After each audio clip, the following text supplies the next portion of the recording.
So apparently a young US soldier around my age or a little bit older decides to run over into North Korea while on tour in South Korea. You cannot make this up. You literally cannot. At the height of global tension of the century, Russia invading Ukraine, North Korea talking for the 1 millionth time about blowing everybody up, this genius decides to just run over to North Korea. Okay. This is the 23-year-old U.S. soldier in North Korean custody this morning. A U.S. official says Private Travis King has served 2.5 years in the military. He bolted across the border, effectively handing himself over to Kim Jong-un's isolated government.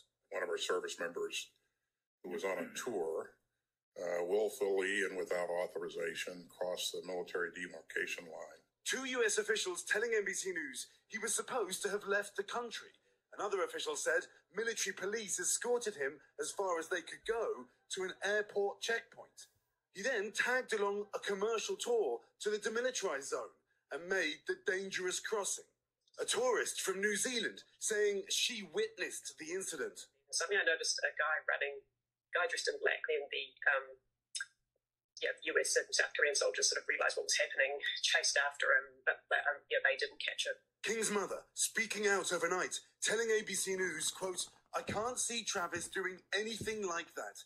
The Associated Press reporting, according to US officials speaking anonymously, that King had been imprisoned in South Korea on assault charges and was released earlier this month. In 2017, we travelled to North Korea and saw for ourselves the tense and highly militarized border.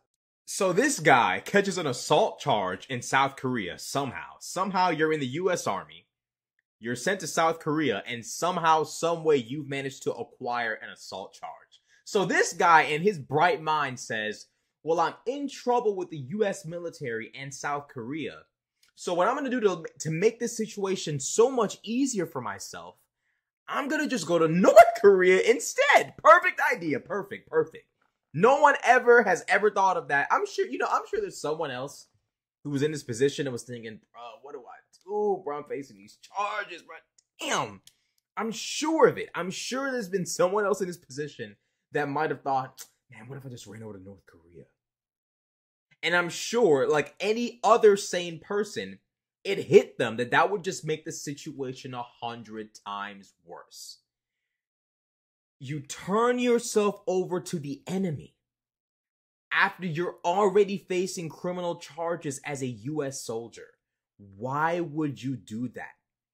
You're not Brittany Griner, okay? You're not Brittany Griner. The military will do more to accommodate a civilian who's locked up in a foreign nation than an actual soldier. It's crazy, but it's the unfortunate reality of just how the military works. This guy decides to take an even greater punishment in place of the one he already had. You're running away from assault charges in South Korea into eternal lifelong slavery and just absolute envelopment away from the rest of the world. For what? Serve your time. You got an assault charge, do what you got to do. Serve your time, then call it a day. Why are you running into North Korea to never see your family or friends ever again? Yeah, it sucks that you're facing the consequences of your actions. You know, it sucks. But to amp it up to that level, to take things to that level, to be willing to throw your life away on that level, I can't comprehend in any capacity. It doesn't make any sense. A US official telling NBC News escorts from the tour tried to chase the soldier but didn't catch him. In 2017, a North Korean soldier was shot multiple times as he dashed across the border to defect to the south. He had to be dragged in darkness to safety. That same year, US hostage Otto Warmbier was released after 18 months detention. He was in a vegetative state and died soon afterwards.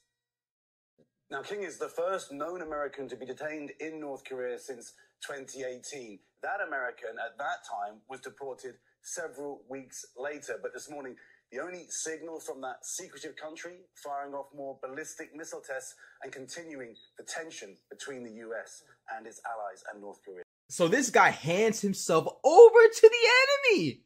You see, well, I don't know if he saw what happened to the last American they had, but if you were just watching the video, you were paying attention, that guy died.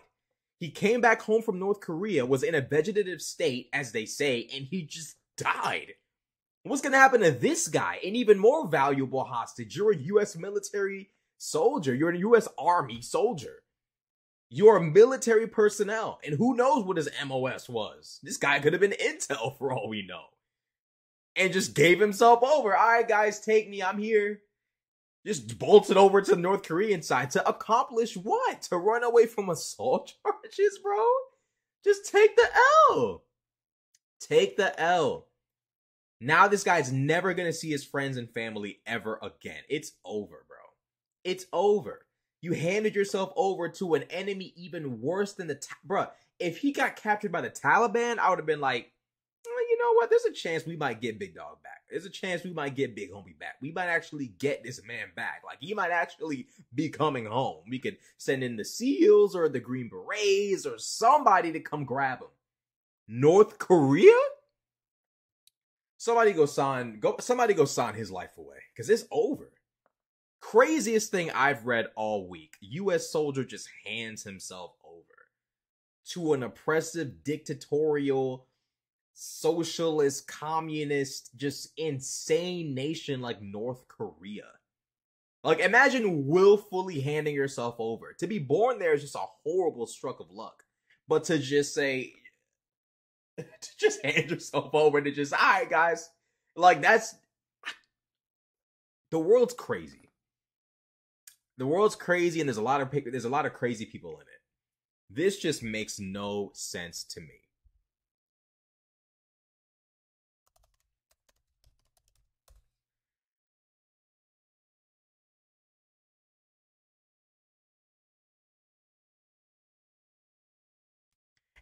And here's the crazy part about it.